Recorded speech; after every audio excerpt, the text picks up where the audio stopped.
Hey guys, it's Carrie the Paper Monkey. Thank you so much for dropping in today.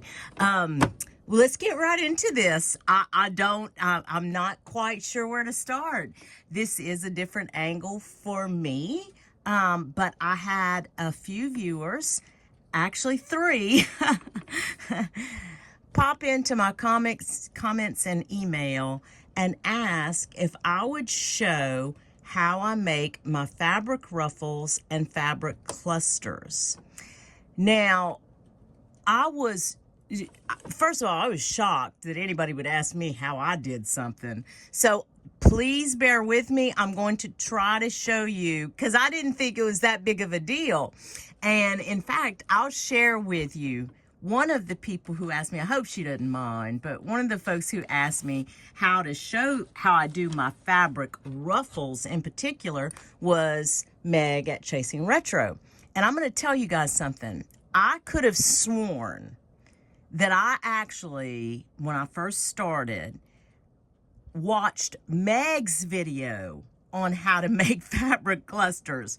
And I don't know if she remembers that or not, but I went out to her channel to try and find the video because I always want to give credit where credit's due. And whenever I started setting up for this video and everything, I thought, let me go grab that video so I could link it. I can't find it. So if you are the creator who I got this idea from, I don't mean to not give you credit, whether it's Meg or somebody else. It's just I can't find the video, but I'm going to show you the magic tool that helps me make my fabric clusters, and it is this. And this is just, in fact, I got these seam rippers, I got like 5 in a pack at Temu for like 98 cents. Now that's been a long time ago, and again, you guys know Temu prices vary, but I use this to help guide the fabric through under the foot, and that's it. Now I'm going to show you, but I just wanted to show you which side of the tool. I use this side of the tool to push the fabric under the foot, the sewing foot. So let's get into this. Let's do this. So I've got a varied different fabrics here and in different widths, because I wanted to show that too, because it is different. So this particular fabric is going to be a little over 2 inches. Let's call it 2 1/4. Okay, we're gonna start. You can see this. I should have pressed this, so I'm sorry. It's not much better at the other end, but I just take it and I fold it over one time. I do not measure this. I couldn't. What is that? I couldn't tell you how wide that is. And it varies from time to time. But I fold over once, and then I fold again. Okay? Then I take that fold, and I put it directly, as much in the middle as I can, under the foot. Okay? That's it. That's how I start. Now, I've already selected my stitch and everything, and I'll show you that part next, how I do that on this particular machine. Samuel L. Jackson better not cut up either. Samuel L. Jackson, if you don't know, is my machine. That's what I call my machine, because this is a brother sewing machine, and Samuel L. Jackson is my brother from another mother. So here we go. Let's, you can see here again, I take that side of the seam ripper and I just push that fabric under that like that, and then I just hit my pedal and here we go. Now I will go faster than this, but just for the purposes of this video I wanted to show you, give you a good angle. And listen guys, sometimes, and it'll probably happen now, sometimes this material will go crooked. I'm not I will stop and I will try to straighten it out if, you know, if I feel like it's too crooked. But look, you may have heard me say this before. If you are on my channel looking for precision or perfection, you are on the wrong channel. This is definitely not the channel for that. Then I just take a cut. And there you can see Now this material is this fabric's a little hard to see the stitch on, but I have some different fabrics, like I say, that hopefully we can look. So let's do it again. Let's do a different width this time. So got this fabric, and this is what, an inch and a quarter. Now an inch and a quarter, an inch and a half is what I like to do. I don't like this wide of a ruffle. I mean, it's not that I don't like it. It's just I'd rather use, on my book pages, I would rather use an inch, probably an inch and a half to an inch and 3/4 is what my preference is. But I mean, that's just a preference thing. Okay, let's see. So I'm staying with the white thread. I probably should have changed to the black thread. You could really see the stitch then. Let me change to a more prominent or prevalent stitch. I'll do one of those heavy zigzags on this so you can kind of see it. So again, just using that longest piece of the thread of the seam ripper and just going along. And I know there are creators out there, because I've watched them, who do it different ways. It really is, I think it's really about what your hands are comfortable with, because a lot of this is going to be muscle memory and, again, what your hands are comfortable with. I don't know about y'all, but these old hands need all the help they can get sometimes.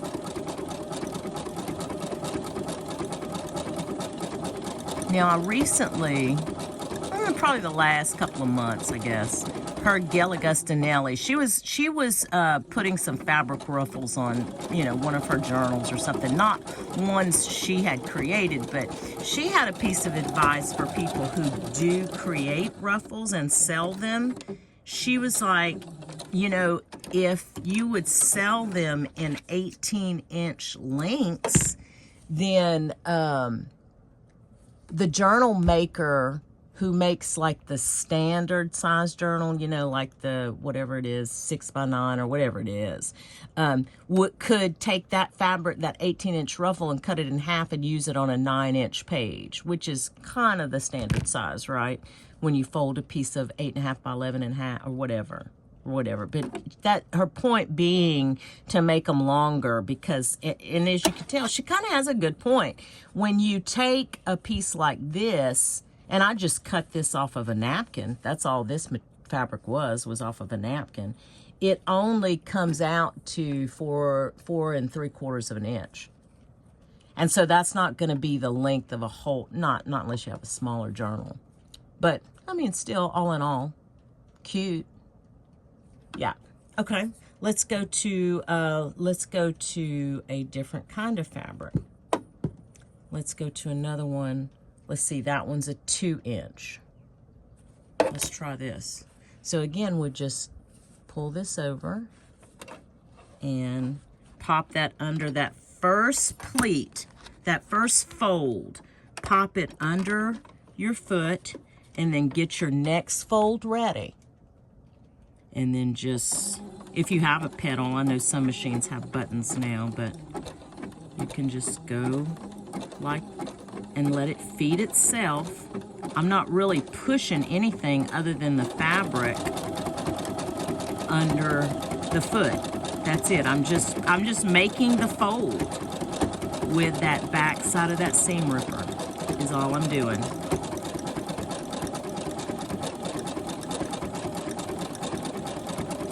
I was kind of hoping that it would go a little crooked so I could show you how I adjust.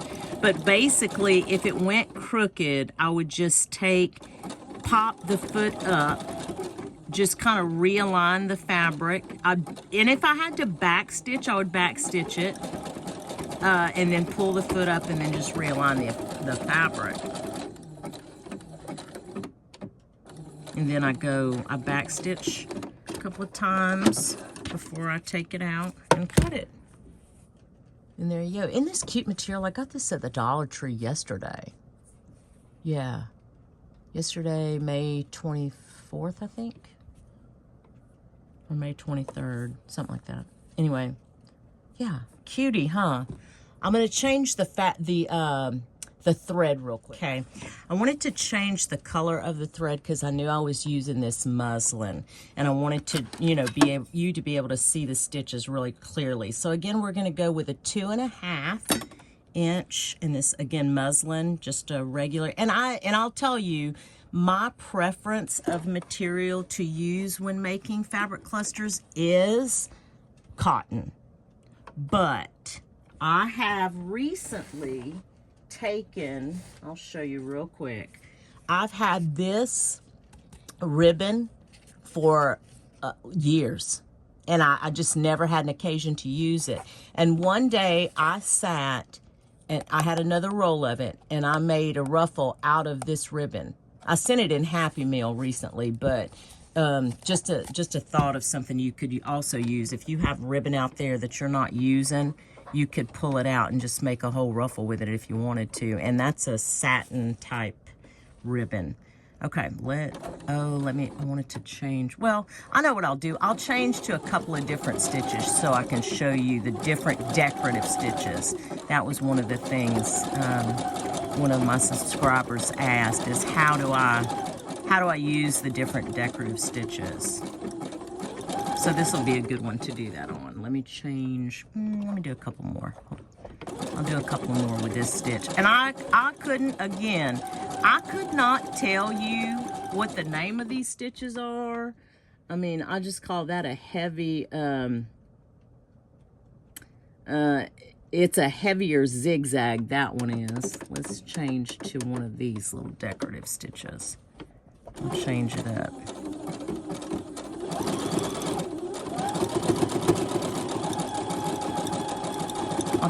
I'll do 2 or 3. Let's see if I can get another stitch on here without changing the foot. That's the other thing. Okay, let's do this one. I've never done this one. It's like an X.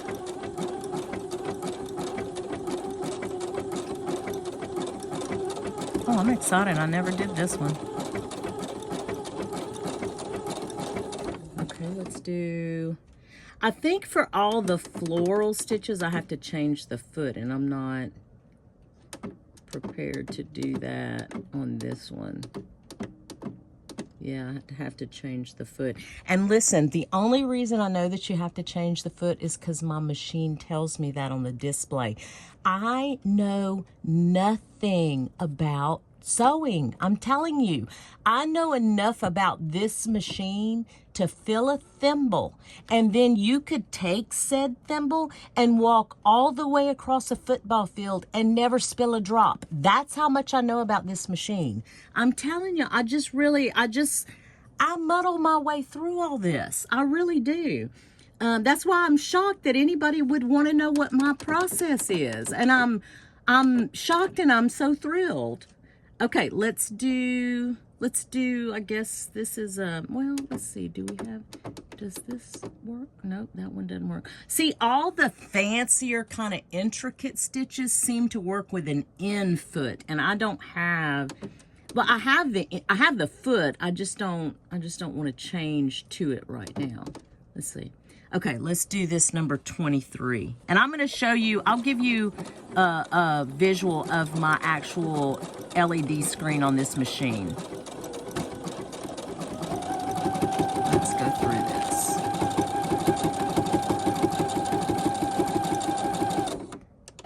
And I do love this machine. I mean, I do. I love Samuel L. Jackson when he behaves. Okay, so here's the first stitch, and this is the stitch that I'm calling it's like a double zigzag because it uses it like it's so pronounced. Okay, and then this is I love to use this stitch. Whatever this stitch is called, I don't know, but I love that one. I did not know this is like an X, right? I didn't know my machine. I'd never used that. I knew it had it just because of the display, but I never used that one. And then this stitch, I love this stitch too. And I'll use, one of the other things that I will do is I will change out the thread, like the thread color. Like for example, sometimes I'll pull, like I'll use a a vibrant red on this, you know, or a navy blue on a gray. You know, just different visual elements that I just sit. I'm telling y'all, there's no rhyme or reason to why I do it, because I have yet, and I'm not saying I will never do it, I have yet to create a ruffle specific to a journal that I'm making. I just sit and mass make ruffles, and I'll show you. I'm almost embarrassed. I'll show you the container that I keep them in, because I'll just sit whenever I get the inspiration. I just sit sometimes for hours, literally, and just make ruffles, and then I throw them in my container. And then whenever I'm making journals, I'll go and I'll look through my ruffles. I'm like, okay, well, I'll use this one. It's really, you know, when you think of this whole concept of junk journaling, like, if you think of it as a rational person, it's kind of cuckoo, huh? As they say in Southern Louisiana. But I love it. I mean, I cannot imagine my life without it now. I really can't. Let's do this last one, because I wanted to show you. This is literally a scrap. Look at this. This is a scrap of nothing. I mean, look at the width. I mean, barely over an inch, okay? And as small as it's gonna, because it's gonna come out real short, you can still use this on a page edge. I mean, no doubt about it. You can use it. Look, it's gonna make it crooked. In fact, that's okay. Let's go back to, I'm gonna go back to that real pronounced, that real thick, heavy one. Let's try that.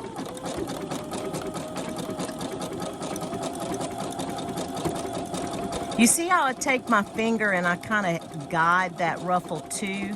But this little thing helps to really, it almost helps to straighten it out. That's what I will say. Like, you can get all the way across the ruffle and just make sure that it's secure under that foot.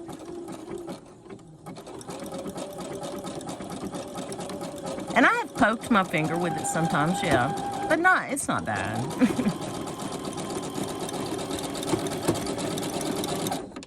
And then I'll just backstitch at the end one time. And then that's it.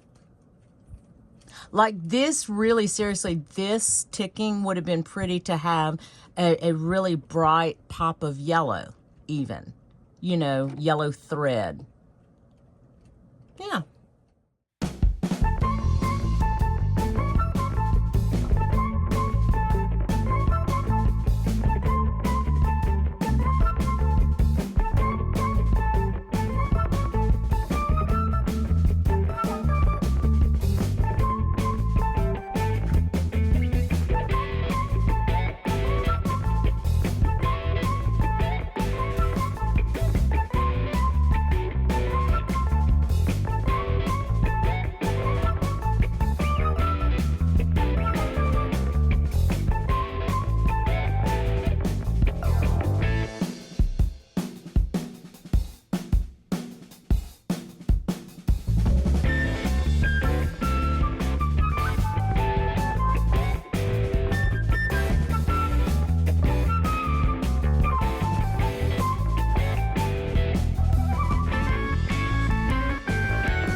Hey guys, I just wanted to show you real quick, since we're going through my process, but again, make your process work for you. I'm just sharing how I kind of collect my fabric for clusters, because I don't always sit down and make them, right? I mean, but what I do is, I will tell you what I do is, I will see a fabric, and I have an example here. So I got these fabrics recently. Some of these fabrics, not all of them, but I got this piece of fabric from my friend Carol at A Crinkle Path. And when I saw it, I immediately knew I wanted to make clusters out of it. So instead of when I put it away, because I, generally put my things away or try to, I said, let me just separate it. I'm going to pull some fabrics that I think will go with it and will be cute as clusters. So I just quickly pulled a couple of fabrics that I had in my stash, okay? And then what I do, because I knew, again, I wasn't making clusters that day, I said, let me just pull, and I have some, I repurposed different plastic bags. And I said, I'll just put this is what and I've always done it like this. I don't know why, but put the fabrics in a plastic bag to contain them, okay? And then I take a little basket that I have sitting near my sewing machine, and I put it with the other fabrics that I have pulled to make clusters.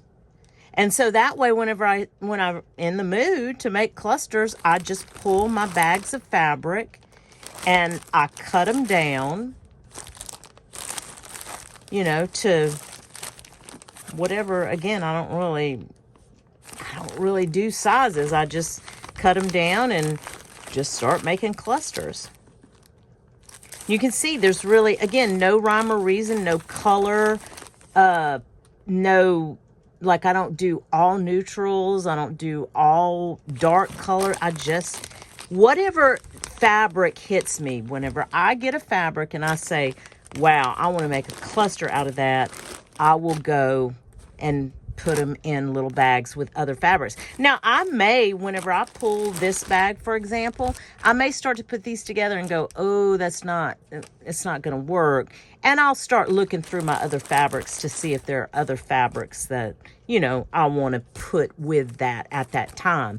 But again, just a way for me to just kind of organize this type of project until I get ready to actually sit down and do it. Okay, now that I've shown you how I organize kind of my fabric for my fabric clusters, I then just cut down the fabric. Now listen, I could sit here and cut fabric in front of y'all, but I don't see any value in that. Cut it the way you want it. Because again, I just muddle through. I don't take measurements. I just cut it. I'll use pinking shears. I'll use regular shears. It just depends. Let me show you what I'm talking about, okay? So I have 4 fabrics here in front of my machine, okay? And they're 4 little piles. Here's my first pile. And as you can see here, I use pinking shears on 1 or 2 edges of this. No rhyme or reason, no measurement. I mean, look, none of them are the same. None of them are the same size, okay? So I have that fabric. I have this fabric. And again, these may look a little more uniformed and a little more the same size. They're not really. They're smaller, but I didn't do that with any intention. And then I have this one. I have this like the bigger buffalo check plaid material, just a few slivers of that. And then I have this. Now this one, of course, as you can see, has more of a focal point. So I'll probably try to have some of the chicken show, but what I'm showing you here is the fact that none of them really are uniform. There's no rhyme or reason to the size, but I did do pinking shears all the way around this. Again, I mean, not with any real intention, but I knew just because it had a focal point, I would probably want this one to be prevalent on the cluster itself, some kind of way. So let's just play. Let's just put something together. So this is a bigger square piece. I'll give you the measurement of it. What is that? Almost 2 inches. Almost 2 by 2. Again, that was a fluke. I promise you I didn't do that on purpose. So let's see. Let's do, well, let me do one where I'm probably making y'all dizzy. I'm going to put it in the back there. Put this one like this. I'll put the red right there. And you see how you still kind of see the chickens. That's it. I mean, that's really it. Now, if I wanted to get all fancy, this is some netting. This is netting that came in a Happy Mail from Angela the Traveling Crafter. So I can put it, I'm going to cut it. Let's see. I'm just going to cut it. I won't leave it that big. I'll probably cut it in half here. It's not even straight, y'all. I'm telling you, it's not even straight. And I'll put it underneath these two pieces like that. And if I wanted to get real fancy, and I can, I'm trying to see if I have a piece of, any kind of piece of rickrack just handy, just laying around. I mean, I know I have some, believe me, I have plenty. I just don't have any out right now, right here in front of me. If I had rickrack, I would just maybe put a piece of rickrack. Or, you know, maybe even a piece of ribbon. Who knows? I mean, who knows? The possibilities, again, the possibilities are endless here. Let me see what I have here. Got some ribbon right here handy. Like if I wanted to do a ribbon like that. I'm not gonna do that. I'm telling you, I'm fixing to go back to a rickrack. I have a feeling. Or a ribbon like that. I couldn't stand it. I had to get some rickrack. But look, I'm gonna just cut that. Now this rickrack is very tiny. So what's going to wind up happening, I'll tell y'all right now, is the stitch is going to probably, we'll try it, but the stitch is probably going to take away from the visual of the rickrack. Let's try it. Let's just get in here and try it and see what happens. But I have a feeling, because I'm going to do a zigzag to, just a regular zigzag to capture, across the rickrack, to sew across the rickrack itself. Let's see. I mean, it's just fabric, people, right? Ooh, I don't know what that stitch is, but that's ugly. Look how ugly that came out. See, Samuel L. Jackson is acting up again. I have to, Lord have mercy. Okay, I want to show you, this was a perfect example of how I will modify as I go along if I have to. I don't do it on every one though. But look, this one, so I'm gonna start with this as a base layer, okay? I'm gonna put this just kind of offset a little bit. And then I'm gonna take, this was one of the smaller little polka dots, but I felt like, see, I feel like it just covers up too much. So all I'm gonna do is I'm gonna take this piece and I'm just gonna cut it down. Just cut it smaller, that's it. And it's probably still gonna, yeah.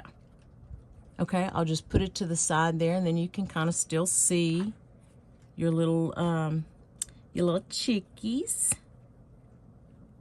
I'll put that like that. And again, let's go, let's try, let's try this. Let's try it this way. I'm just gonna cut that off.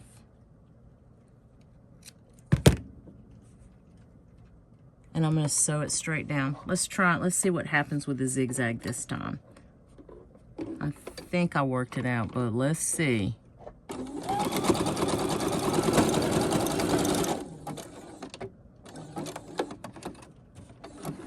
little better. Samuel's probably aggravated with me, but yeah, that's it. But like I said, you can tell if I would have changed my thread, and that's probably what I would do if I continue making this pattern. I would just change my thread to a white thread so it wouldn't take away from the rickrack that I have on there. But I mean, it's fine. It's just different, right? Okay, I got a, sorry for the shakes, guys. I got another set of pulled out of my bag where I store my clusters, and I cut down the fabric. Now, I don't think anybody wants to see me cut fabric, but I'll show you the selections I made. So I pulled this, a little bit of this Swiss dot. Isn't this gorgeous? I'm so excited to use that. This was from a Happy Mail from my friend Carol at A Crinkled Path. She's so lovely. You guys go out and follow her channel, please. And then I pulled some denim. That's from some old jeans that I cut up. And for the decorative element, maybe this rickrack is a maybe. It matches closer to the blue in this fabric than this blue, as you can see. So that's a maybe. Or how about, I don't know. Anyway, so those are the choices there. That's what we're gonna work with real quick. You know what? I also found this lace. It's very wide. But I'm thinking about cutting it down like this. Just cutting it down, cutting that edge off, and maybe using this. Let's try that. Let's see how we're gonna get started. And again, I just sit here, I just sit here like I have no chores to do, like I don't need to go pay the bills. I don't need to go wash my car. I don't need to vacuum. Oh yeah, I just sit here like I have nothing to do and just play the day away. Look how precious. Look how precious. Now, see how this piece, I'm sorry, I didn't even have y'all in the screen. Look how precious I'm telling y'all, and y'all are screaming, look at what? Look at what? No, look, so I just layered those on top. I love this already, these three. But this back here is a little small, so I picked up a little bit bigger piece, and I put it back here. But what I can do, what I'm looking at doing, is maybe doing it like this instead. I think I like this a little bit better. And then if I wanted to, I could add that netting behind it, but I'm gonna leave that out this time. I'm gonna have it on the side in case I want it. But I like that. I like that just like that. Now, do I want to put, I don't like that. Don't want to put that, nope, don't like that. Take a piece of this and put this. I don't know. Maybe behind it. Oh, I like it behind it. I don't mind that. So I'm just going to cut this down right here. Okay? And that's going to become our cluster. Okay, guys, I went ahead and put a few clusters together. And I went ahead and changed my thread. I changed to a white thread because I don't want to take away from all the pattern that is happening, because there's a lot of pattern going on here, as you can see. Okay, so we'll go ahead and get started, and just like that. It's just a mass make, and I'm going to go ahead. Let me see. Let's see what stitch. Let's go ahead and use that real, and again, I don't know the name of this stitch, but it's like the double or triple zigzag, because it comes out so thick. It comes out so thick. Let's see what this looks like. Oh, I'm excited. I always get excited whenever I do this. So here you go. And and I know y'all have seen this. You know, I could put a button. I could put a gourd pin with a little bead. I mean, there's so many different ways you can embellish it if you want to. But let's see. I'll show you the different. I'll go through on this one and show you the different elements. I wish I would have changed the stitch on that one, but I didn't. Oh. Okay, so you can see I have the Swiss dot. I have a piece of denim. I have this gingham, which is lovely. I have this vintage material. It doesn't show very well. I have this vintage material as one of the layers. And then I have that netting.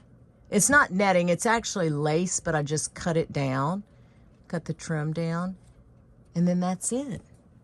That's it. And they go so quick. It goes so quick, y'all. I'm telling you. Change that to a regular zigzag. And I probably should have spaced that out a little bit more, but it's okay. Let me change it here. Show you what I'm talking about. I don't, listen, seriously, I only know that you can change the width of that because Meg said she gave her, Meg at Chasing Retro, one time she was going through sewing around, I think it was one of her TV cards, she calls them.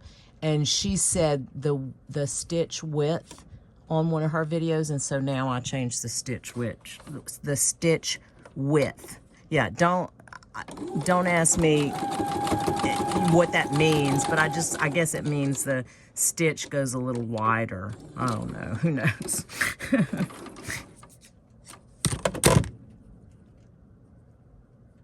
Yeah. Okay guys, let's talk about this sewing machine, Samuel L. Jackson, my brother from another mother. I want to let y'all know that I know enough about this machine, and any sewing machine for that matter, to fill a thimble. And then you could take said thimble and walk all the way across a football field and never spill a drop. I promise you. So what I'm saying is there are more qualified people out there and a lot of great tutorials to tell you about the actual operations of a sewing machine. But this particular machine, I find, is very user-friendly. I'm not a paid sponsor of this machine by any means. It's just the one that I have. But if you'll look at the machine itself, yes, there it is. It is Samuel L. Jackson. But it is a brother-son machine. And it does have a ton of stitches that you just pick at the touch of a button. Some I use and some I don't. You know, I use a zigzag stitch and a straight stitch and a couple of the decorative stitches. As far as the buttons on the top right where you adjust the width and the length of the stitch, I don't know anything about that. I really don't. What I do know is what I've learned, I learned from Meg at Chasing Retro, who talked about in one of her videos about the width and the length of a stitch, of the zigzag stitch that she uses. And I know she's good at those kind of tutorials, so go check Meg's page out if you are interested in that kind of detail. This is, I got this so long. This was one of my first thrift store finds after I started junk journaling, with the intention of junk journal storage. Seriously. And I think I paid $3 for this acrylic. It's not a toolbox, but that's what it looks like. I mean, it's big, right? It's probably, what is that? Probably 14 inches across at the height, the longest piece. And then here, yeah, 8.5, 8 3/4. And then it's 8 inches tall. It's beautiful. It's a lovely piece. When I saw it at the thrift store, I knew I had to have it. I didn't know what I was going to store in it at the time, but I was like, let me have that piece. It's beautiful. And it's got this little groovy pattern to it. I just love it. Anyway, this is where I store all the fabric clusters that I make. I just sit here and I make them, and then I just throw them in here. Y'all, am I a lunatic or what? I'm telling you, if people, oh my God. And I make them just a variety, like this is one that's way too wide for a page.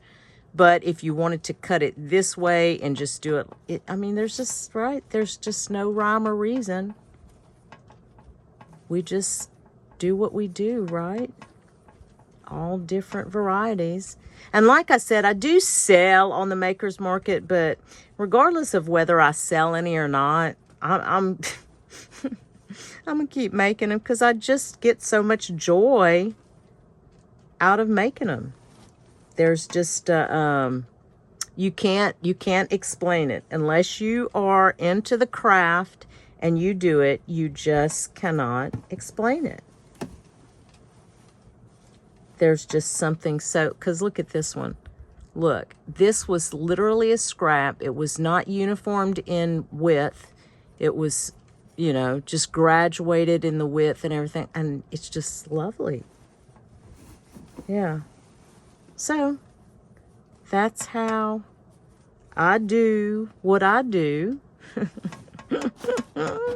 And I so appreciate my subbies who asked me to do this, and I appreciate each one of you for coming along. Thank you all so very much. If you've been around, you know that I always end my videos the same way, but today I really truly mean it. I am so grateful for each of you, but I do hope that whatever it is you get to do today or in the next few days, it is at least as much fun as I have making fabric clusters and fabric ruffles. Thank you guys. We'll chat soon. Bye.